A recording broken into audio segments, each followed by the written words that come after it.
आपने देखा होगा अमेरिका में क्यों बेकाबू हो गई है जंगल में लगी आग। आपने देखा होगा अमेरिका को कितना नुकसान हुआ। आपने सुना होगा सेंट एना हवाओं के बारे में। लेकिन अब सुनिए इस आग से सियासत में महसूस हो रही है तपिश, और उस तपिश के बारे में करेंगे बात। भारत में भी हो रही इस आग पर बयानबाजी। अब क्या करेंगे बाइडेन? अमेरिका धधक रहा है। स्थानीय निवासियों के साथ साथ ये आग जाते जाते जो बाइडेन के लिए भी अब तपिश छोड़े जा रही है। अमेरिका में इस आग ने हाहाकार मचाया हुआ है। इस आग से करीब 1900 इमारतें पूरी तरह से जल गई हैं और 28,000 घरों को नुकसान पहुंचा है।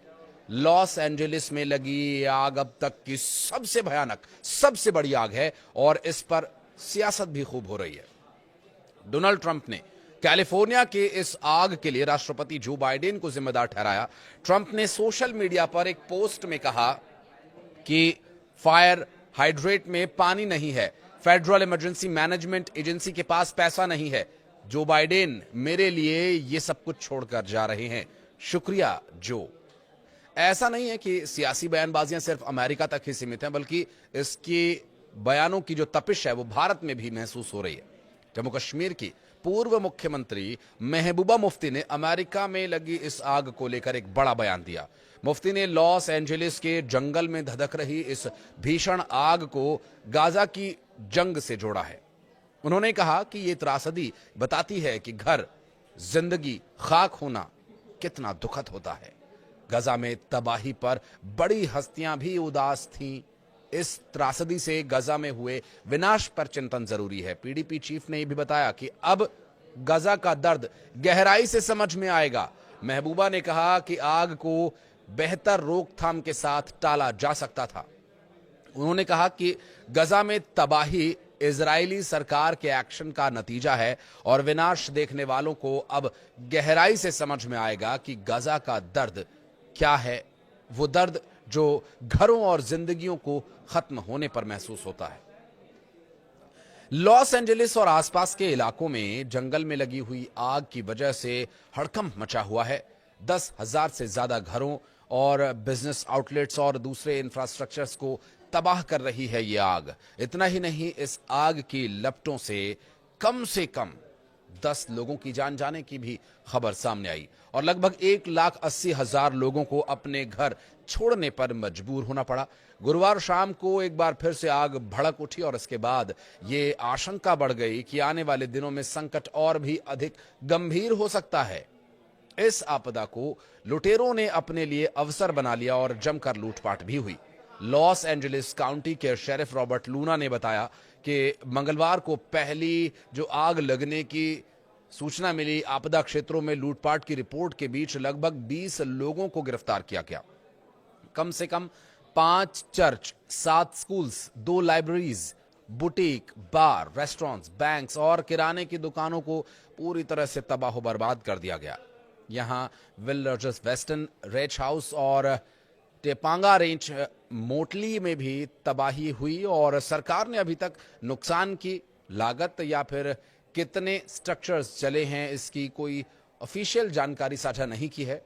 मौसम और उसके प्रभाव पर आंकड़े उपलब्ध कराने वाली निजी एजेंसी एक्यूवेदर ने गुरुवार को नुकसान और आर्थिक क्षति का जो अनुमान बताया वो बढ़ाकर 135-150 अरब डॉलर के आसपास बताया है।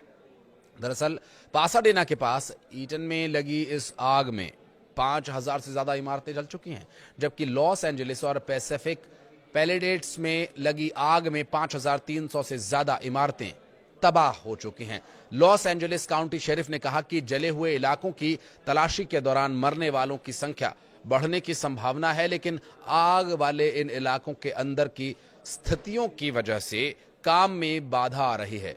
लॉस एंजलिस के मेयर कैरेन बास ने कहा कि गुरुवार शाम को आने वाली तेज हवाओं की वजह से आग और भड़क गई और उस पर काबू पाना और भी मुश्किल हो गया। अधिकारी आग पर काबू पाने के लिए संपर्क कर रहे हैं, लेकिन मृतकों की संख्या बढ़ती ही जा रही है। 10 लोगों की मौत की पुष्टि हुई है। जले हुए घरों के अवशेषों से पीड़ितों को निकालने के लिए टीम्स भरपूर प्रयास कर रही हैं और इस आग ने पॉश एरिया में बने घरों को बर्बाद कर दिया है। कई ऐतिहासिक इमारतों को खत्म कर दिया है। इसमें टोपांगा रेंज मोटल और will Rogers western range house शामिल हैं। ये इमारतें 1920 के दशक की थीं। मालिबू में समुद्र के किनारे बने खूबसूरत घर अब मलबे में तब्दील हो चुके हैं और इनके केवल जले हुए अवशेष ही बचे हैं। आग की वजह से बड़े पैमाने पर लोगों को निकाला गया है और भारी धुएं की वजह से शुक्रवार को शहर के स्कूल्स बंद कर दिए गए। अमेरिका में दूसरे सबसे बड़े Los Angeles unified school district ने यह घोषणा की है कि स्थितियां जब तक सुधर नहीं जाती, क्लासेस फिर से शुरू नहीं होंगी। राज्य की आपातकालीन प्रतिक्रिया के अलावा इस संकट से निपटने के लिए गुरुवार शाम को कैलिफोर्निया के नेशनल गार्ड को तैनात किया गया। गवर्नर गेविन न्यूजॉम ने इस बात पर जोर दिया कि लोगों की सुरक्षा के लिए संभव प्रयास किया जा रहा है, लेकिन चेतावनी दी कि हालात गंभीर बने हुए हैं।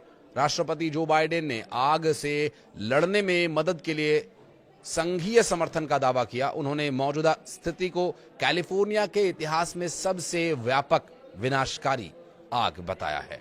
बहरहाल इस आग के जल्दी बुझने की हम उम्मीद करते हैं और सियासी तपिश कुछ कम हो, लोगों का नुकसान कम हो, ये हम उम्मीद करते हैं, क्योंकि कई सेलिब्रिटीज के यहाँ पर घर थे जिन्हें छोड़कर भागना पड़ा। बहरहाल ये आग कब तक बुझेगी, ये यक्ष प्रश्न बना हुआ है।